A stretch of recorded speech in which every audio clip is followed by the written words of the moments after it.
Hey Orchidstas, welcome to the channel Forever Orchids. My name is Tracy and I'm so glad you joined me today. I've got something so special today. I'm so excited. This is an exclusive first look at a newly awarded FCC orchid. We're going to dive right into it.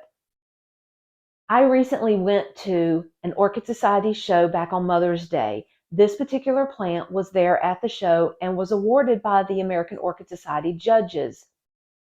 Now, this is a species, and this is in the Cattleya Alliance, and it is Rhyncholalia digbyana. Now, this particular plant has been in the possession of the grower since the 1980s, 1990s, somewhere around there. And it is by a very dear friend of mine, Keith Davis, and I'm so excited for him.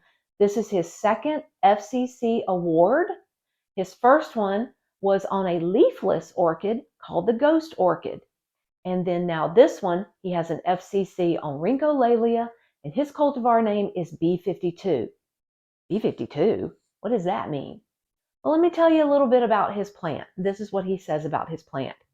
He knew early May when the plant started blooming. He knew that this was going to grab the judge's attention.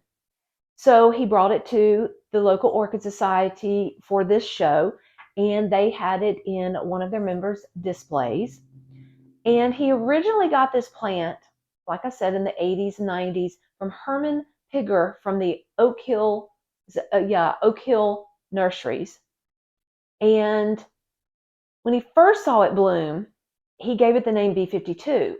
He knew that this bloom was the largest bloom for a digbyana he had ever seen and that had been awarded.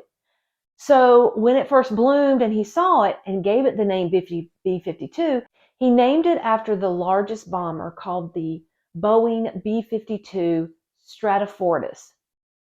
And that particular jet bomber was originally serviced in 1955, and it's still, to my knowledge, it is still in existence today and being flown. This is what Keith has to say. The judges liked it, and this became his first FCC award on a plant that has leaves. Now, his ghost orchid is called Glad Spirit, and the digbyana was awarded a 94, and he was also honored as the grand champion plant for the show.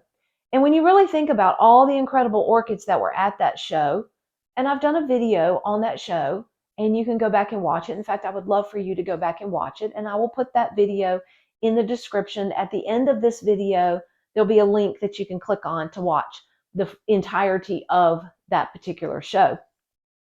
So anyway, he says that when you think about all the incredible orchids at this show, this was a great honor for him, and it really speaks loudly for the beauty that graces the air each night with heavenly citrus fragrance.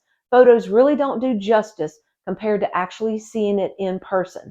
The judge's award description testifies to the impression that it made on them. And this is what the judges had to say about Keith's orchid. One dramatically held exceptional flower and one bud on two inflorescences. The flower is chartreuse, stellulate, full and flat for its type. The sepals darker chartreuse. The petals minimally fibrillated. The lip is full and open and heavily fibrillated, more so than typical for the species. The callus lime green and the substance hard, and the texture was waxy. In my research, Keith's plant is the third time that the AOS judges have awarded an FCC to a Rhyncholalia digbyana. I'd like for you to post in the comments if you would like for me to do a video comparing all three of those digbyanas. Until next time, guys, I really hope you enjoyed Rhyncholalia digbyana B52 as much as I did looking at the plant and making the video.